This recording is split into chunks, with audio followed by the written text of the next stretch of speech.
माता पिता भगवान के रूप होते हैं, इसीलिए कहा जाता है कि माता पिता की सेवा करना ईश्वर की सेवा करने जैसा है। आज की पीढ़ी बुढ़ापे में माँ बाप की सेवा करने के बजाय उन्हें वृद्धाश्रम में भेजना पसंद करते हैं। घर में उनसे ठीक से कोई बात भी नहीं करता। जो माँ बाप पैदा होने के बाद अपनी औलाद के लिए रातों की नींद, दिन का चैन सब न्यौछावर कर देते हैं, ऐसे माँ बाप को बुढ़ापे में प्यार के बदले दुत्कार मिलती है। आधुनिक युग में विरले ही कोई सौभाग्यशाली माँ बाप ऐसे होते हैं जिन्हें औलाद का सुख, औलाद का प्यार मिलता है। जो संतान अपने माता पिता को दुख देती है वह उनसे बेगानों जैसा व्यवहार करती है। माता पिता अपनी संतान को पालने पोसने के लिए खून पसीना एक कर देते हैं और अपना पेट काट कर कमाया हुआ धन उनकी पढ़ाई लिखाई, शौक शान, शादी आदि पर खर्च कर देते हैं। लेकिन जब वही संतान उनके साथ बेगानों जैसा व्यवहार करती है तो वे टूट कर बिखर जाते हैं।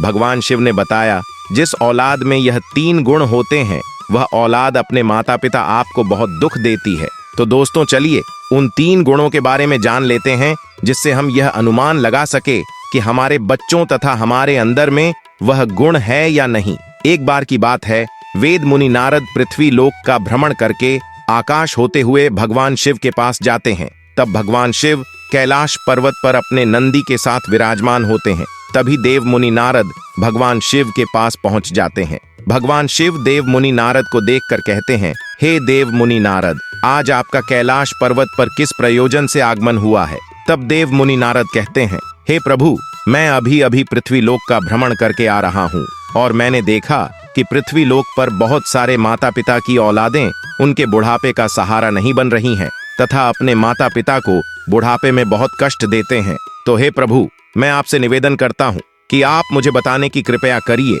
कि वह कौन सी औलाद होती है जो अपने माता पिता को दुख देती है। तब भगवान शिव कहते हैं, हे देव मुनि नारद, हम आपको आज एक अत्यंत पवित्र कथा सुनाते हैं, जिसे सुनने के बाद आपको आपके सभी प्रश्नों के उत्तर अवश्य मिल जाएंगे। भगवान शिव कहते हैं, जो व्यक्ति इस कथा को ध्यानपूर्वक पूरा सुनता है उस व्यक्ति के बच्चे बुरी संगति से बाहर आते हैं तथा अपने माता पिता की सेवा सदैव करते हैं। दोस्तों, अगर कथा पसंद आए तो वीडियो को लाइक करके, चैनल को सब्सक्राइब करके कमेंट बॉक्स में हर हर महादेव अवश्य लिख दीजिएगा। तो चलिए दोस्तों, कथा को आरंभ करते हैं। प्राचीन काल की बात है। एक नगर में रामसेन नाम का राजा रहता था, जिसकी एक बहुत ही सुंदर कन्या थी।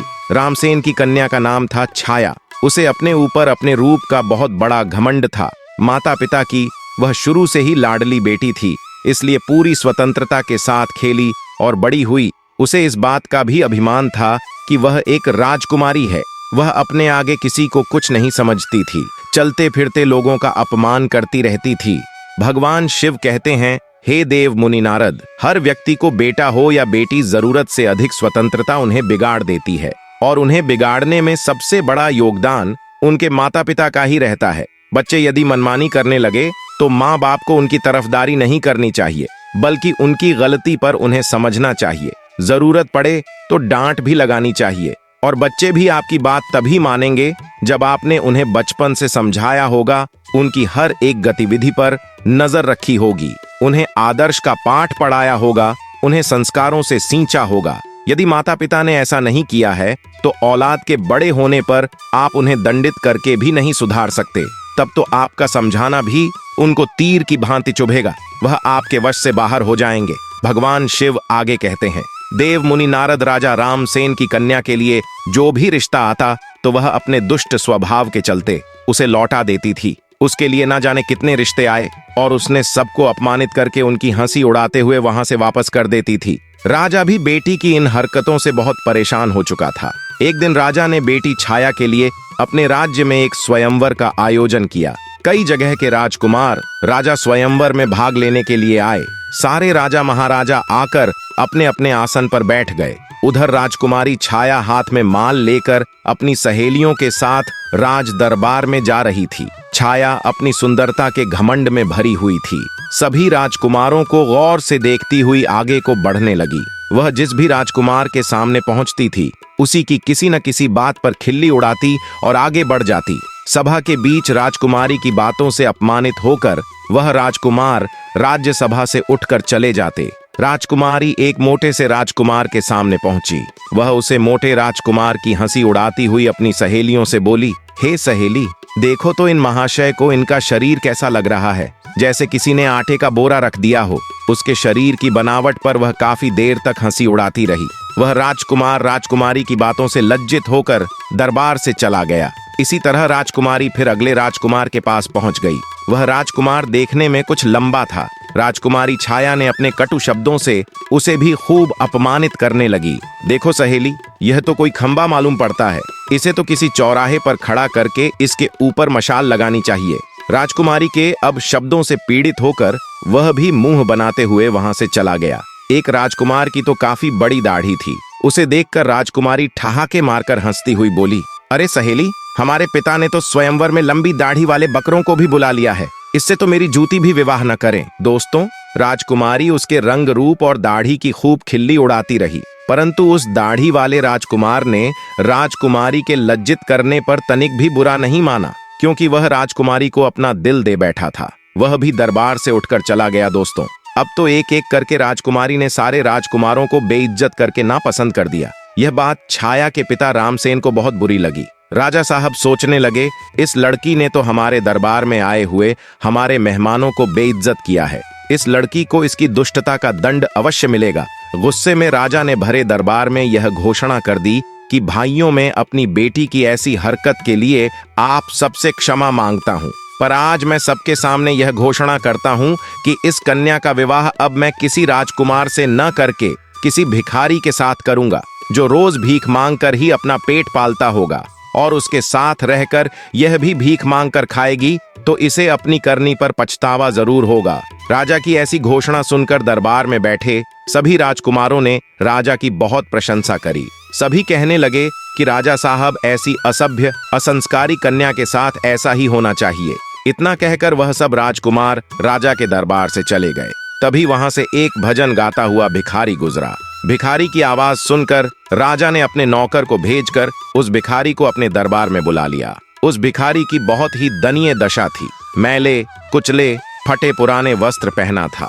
उसके हाथ में एक लठ थी, लंबी सी दाढ़ी थी। भिखारी राजा के सामने जाकर खड़ा हो गया और अपनी मधुर आवाज में कुछ गीत गुनगुनाने लगा। भिखारी का मधुर गीत सुनकर राजा बहुत प्रसन्न हुआ। प्रसन्न होकर राजा ने भिखारी से कहा, हम तुम्हें इनाम के रूप में अपनी बेटी सौंप रहे हैं। आज से यह तुम्हारी पत्नी है। तुम इसे अपने साथ ले जाओ और जैसे भी रूखा सूखा बन पड़े स्वयं खाना और इसको भी खिलाना। दोस्तों, अपने पिता रामसेन का ऐसा कठोर निर्णय सुनकर छाया बहुत दुखी थी कि उसके पिता ने यह क्या कर डाला। पहले तो उसने भिखारी के साथ जाने से साफ इनकार किया, पर राजा का ऐसा ही आदेश था, इसीलिए उसे विवश होकर भिखारी के साथ जाना पड़ा। राजा ने कहा, बेटी, तुमने किसी राजघराने में जाने का अधिकार पूरी तरह से खो दिया है। अब से यह भिखारी ही तुम्हारा पति है। इसी के साथ तुम्हें अपना जीवन बिताना पड़ेगा। अगर तुमने इसे धोखा दिया या इसका साथ छोड़ा तो तुम्हें मृत्युदंड भी दिया जा सकता है। दोस्तों, राजा ने छाया का विवाह उस भिखारी से कराने के बाद उसे अपने घर से विदा कर दिया। छाया रोती चिल्लाती छाती पीटती हुई भिखारी के साथ चली गई। भिखारी उसे लेकर खुशी खुशी एक जंगल में चला गया। उस जंगल में उसकी एक अत्यंत सुंदर कुटिया थी। उस कुटिया के पास में वह भिखारी ने एक आम का पेड़ लगाया था। उस पेड़ पर बहुत सारे आम पके हुए थे। तब राजकुमारी ने बाहर जाकर देखा तो एक बहुत बड़ा और सुंदर खेत है। छाया ने उस भिखारी से पूछा कि यह खेत किसका है। तो भिखारी ने जवाब दिया कि हे राजकुमारी, मैंने ऐसा सुना है कि यह खेत उसी दाढ़ी वाले राजकुमार का है जिसे तुमने अपने स्वयंवर में दाढ़ी वाला बकरा कहकर अपमानित किया था। पर आपका दुर्भाग्य देखिए, और बदकिस्मती से मैं भी आपको उसी दाढ़ी वाले की तरह लंबी दाढ़ी वाला मिला हूँ। अगर तुम उस दाढ़ी वाले से विवाह कर लेती तो आज इस खेत की तुम स्वयं मालकिन होती। पर अब पछताने से कोई फायदा नहीं है। अब तो तुम्हें मुझ जैसे भिखारी के साथ ही जिंदगी भर रहना है। दोस्तों, फिर कुछ दूर आगे चलने पर राजकुमारी छाया को सुंदर फल फूलों से लदा हुआ एक बाग दिखाई दिया। छाया ने कहा, थोड़ी देर इस बाग में ठहर कर विश्राम कर लेते हैं। ये बाग किसका है? बड़ा ही सुंदर है। भिखारी ने उत्तर दिया, राजकुमारी जी, ये बाग भी उसी दाढ़ी वाले बकरे का है जिसका तुमने अपमान किया था। इसलिए अतिशीघ्र विश्राम करके यहाँ से निकल चलो, वरना वह दाढ़ी वाले राजकुमार को पता चल गया तो वह हमें अपमानित करके भगा देगा। सोचो, अगर तुम उससे विवाह कर लेती तो यह बाग भी तुम्हारा होता और मुझ जैसे भिखारी के साथ तुम्हें नहीं आना पड़ता। पर तुम्हारा घमंड ही तुम्हें यहाँ ले आया है। तब दोस्तों भगवान शिव देव मुनि नारद से कहते हैं। इस प्रकार वह बातें करते हुए दोनों आगे को बढ़ते हुए चले गए। कुछ दूर आगे जाने पर वह एक बहुत सुंदर नगर में पहुंचे। ऐसा लग रहा था जैसे वह नगर किसी राजा की राजधानी हो। छाया ने पूछा, यह नगर किस राजा का है?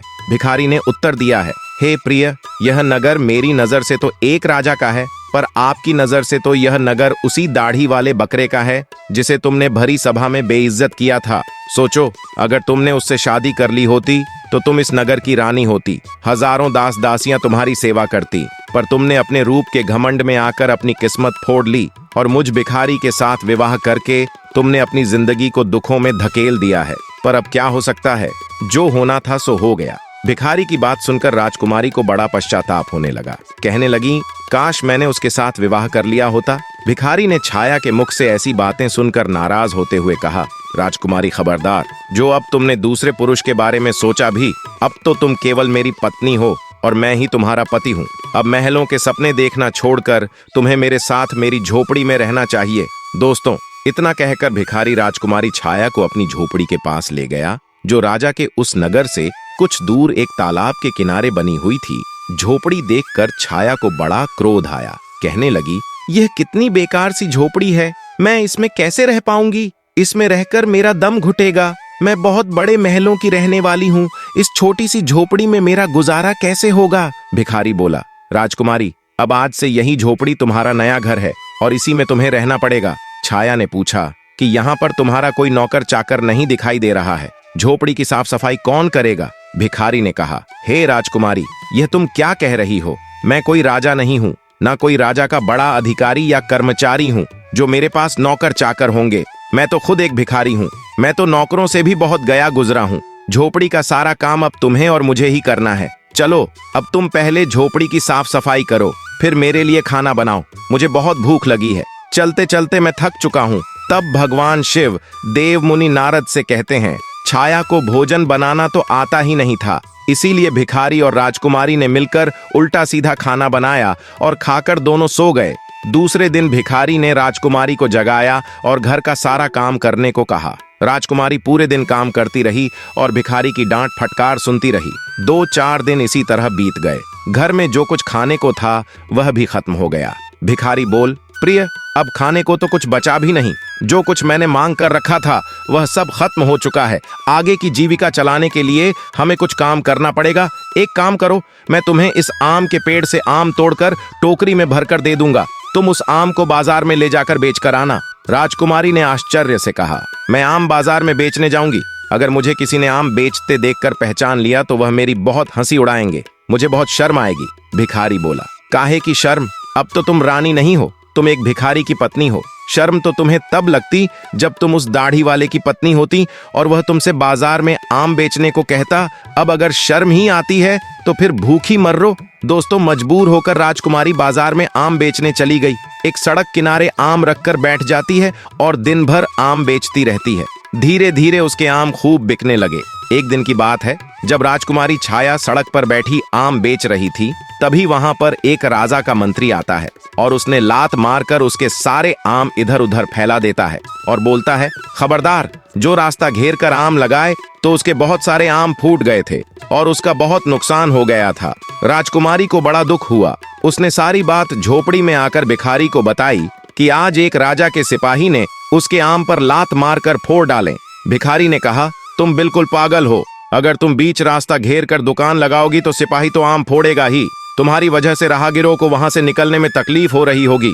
अब तुमसे यह भी काम ठीक से नहीं होगा। तुम्हें कोई काम बताओ तो तुमसे ठीक से होता ही नहीं है। अब मैं जा रहा हूं और तुम्हारे लिए कोई और काम तलाश कराऊंगा। भिखारी गया और राजा के एक बड़े अधिकारी के यहाँ रसोई का काम तलाश आया और छाया से कहा कि मैंने तुम्हारे काम की व्यवस्था कर दी है। कल से तुम राज्य कर्मचारियों की रसोई में जाया करोगी और वहां के रसोइये के साथ मिलकर खाना बनाना है। वहां से हमें खाने के लिए अच्छा अच्छा भोजन भी मिलता रहेगा। दोस्तों, भगवान शिव देव मुनि नारद से कहते हैं, इस प्रकार वह घमंडी राजकुमारी रसोइये की मददगार बनकर काम करने लगी। वह सुबह से शाम तक रसोइयों के साथ मिलकर काम करती और रात को बचा हुआ खाना अपने घर ले आती। इस तरह दोनों की जिंदगी अब कुछ सुकून से कटने लगी। एक दिन की बात है, छाया रसोई में काम कर रही थी। तभी उसने खिड़की से झांक कर देखा तो वहां राजा के महल में कुछ उत्सव होने वाला था। पूरा राजमहल सजाया हुआ था, बड़े बड़े मेहमान आ रहे थे, नौकर चाकर उनका स्वागत कर रहे थे। महल में बड़ी धूमधाम थी। राजकुमारी वह सब देखकर अपनी किस्मत को कोस रही थी, अपनी किस्मत पर आंसू बहा रही थी और सोच रही थी कि काश मैं भी इतनी घमंडी नहीं होती तो मुझे यह दिन देखने को नहीं मिलता। वह वहां खड़ी खड़ी सोच रही थी। तभी वहां दो दासियां आती हैं और कुछ खाने का सामान उसकी टोकरी में रखकर चली जाती हैं। राजकुमारी टोकरी को लेकर अपने घर को लौटने लगी। अभी वह दरवाजे से निकली ही थी, तभी सामने से एक राजसी पोशाक पहने एक पुरुष ने आकर उसे रोक लिया। देखने में वह वहां का राजा महाराजा मालूम पड़ रहा था। राजकुमारी ने जब उसके चेहरे को देखा तो वह डर के मारे कांपने लगी, क्योंकि वह राजा वही दाढ़ी वाला था जिसको छाया ने अपने यहाँ दाढ़ी वाला बकरा कहकर अपमानित किया था। राजा ने राजकुमारी से कुछ नहीं कहा, बल्कि वह उसे उसका हाथ पकड़कर दरबार में लेकर पहुंचा, जहां तमाम मेहमान लोग बैठे हुए थे। वहां की भव्यता को देखकर घबराहट में राजकुमारी के हाथ पैर कांपने लगे। उसके हाथ से टोकरी छूटकर जमीन पर गिर पड़ी। टोकरी में रखा हुआ खाना जमीन पर गिरकर इधर उधर बिखर गया। राजकुमारी बहुत उदास हो गई। दरबार में बैठे हुए मेहमान यह देखकर जोर जोर से हंस पड़े। अपने ऊपर सबको हंसाता देखकर छाया घुटन से मेरी जा रही थी। उसे ऐसा लग रहा था कि अब भी धरती फट जाए और मैं उसमें समा जाऊं। उसने राजा से अपना हाथ छुड़ाया और वहां से भाग जाना चाहती थी। राजा ने उसे रोकते हुए कहा, राजकुमारी घबराओ मत, तुम्हारे साथ कोई अभद्रता का व्यवहार नहीं होगा, बल्कि तुम्हें मैं यहाँ सम्मानित करने के लिए लाया हूँ। मैं वही तुम्हारा भिखारी पति हूँ जो तुम्हारे साथ झोपड़ी में रहता था, और मैं वही सिपाही हूँ जिसने तुम्हारे आम को फोड़ा था। मैं ही यहाँ का राजा हूँ और वही दाढ़ी वाला बकरा हूँ। मैंने तुम्हारे साथ भिखारी बनकर विवाह इसलिए किया था क्योंकि मैं तुम्हें चाहता था, और तुम्हारे पिता की प्रतिज्ञा को ध्यान में रखते हुए मुझे भिखारी की वेशभूषा बनानी पड़ी। मैंने भिखारी बनकर तो तुमसे विवाह कर लिया। अब तुम्हारा घमंड भी नष्ट हो चुका है। इतने सारे मेहमान हमारे स्वागत में आए हैं, अब मैं तुमसे सम्मान पूर्वक विवाह करूंगा। फिर भगवान शिव देव मुनि नारद से कहते हैं। यह सुनकर राजकुमारी को बड़ी प्रसन्नता हुई। खुशी में उसकी आंखें आंसुओं से भर गईं। अब तो दासियां आईं और उसे दुल्हन के नए जोड़े में सजा कर लाईं। दरबार में छाया के माता पिता भी मौजूद थे। सबने राजकुमारी को खूब आशीर्वाद दिया और राजा के साथ समस्त मेहमान की उपस्थिति में उसका विवाह हुआ। उसका सारा गुरूर उतर चुका था। वह पूरी तरह से बदल चुकी थी। उसने जिंदगी जीने का तरीका सीख लिया था। दोस्तों, तब भगवान शिव देव मुनि नारद से कहते हैं, हे देव मुनि नारद, अत्यंत सुख सुविधा में पलकर मनुष्य उन अनुभवों से, उन संस्कारों से अपरिचित रह जाता है जो उसके जीवन में आगे बहुत कष्टदायी होता है। भगवान शिव कहते हैं, इसीलिए मनुष्य को कभी भी किसी बात का घमंड नहीं करना चाहिए। परमात्मा जब तुम्हें किसी एक गुण से संपन्न बनाता है तो बाकी कई गुणों से खाली रखता है, ताकि तुम्हें जब भी कभी अभिमान हो तो तुम्हें उसका सबक मिल सके। इस प्रकार राजकुमारी इस दाढ़ी वाले पति के साथ बड़े आनंद से रानी की तरह जीवन व्यक्तित्व करने लगी। और इस प्रकार से भगवान शिव ने बताया, जिसकी औलाद अपनी मनमानी करती है तथा अपने माता पिता का अपमान करते हैं और उनकी बात को नहीं मानते हैं, ऐसी औलाद सदैव मुसीबत से घिरी रहती हैं। जब संतान माँ बाप के दुहक का कारण बने तो मैं तो समझता हूँ उस संतान का जन्म लेना ही बेकार है। जिस संतान को देखकर, जिस संतान के व्यवहार से पीड़ित होकर माँ बाप के मुख से कभी यह निकले कि ऐसी संतान को जन्म देने की अपेक्षा मर जाना ज्यादा अच्छा था, मैं मर जाना पसंद करती, यह जीते जी मर गया होता, निपूत रह जाती, ऐसी बात अगर किसी माँ बाप के मुंह से निकले तो समझ लेना वह संतान जिंदा होकर के भी मुर्दे के समान है, क्योंकि माँ बाप बहुत वेदना के बाद ऐसे शब्दों का प्रयोग करते हैं। संतान को चाहिए कि अपने माता पिता के प्रति सदैव वफादार बने रहे, कृतज्ञ बने रहे, उनके गुणों का स्मरण करें, और गुणों का स्मरण न कर सके पर आरणों का स्मरण जरूर करें। माँ बाप नहीं होते तो तुम इस धरती पर प्रकट कैसे होते। उम्मीद करता हूँ आप लोगों को यह कथा पसंद आई होगी। अगर दोस्तों पसंद आई हो तो वीडियो को लाइक करके, चैनल को सब्सक्राइब करके, बेल आइकन जो पर प्रेस करके कमेंट बॉक्स में हर हर महादेव अवश्य लिख दीजिएगा। दोस्तों, वीडियो को पूरा देखने के लिए आप लोगों का धन्यवाद।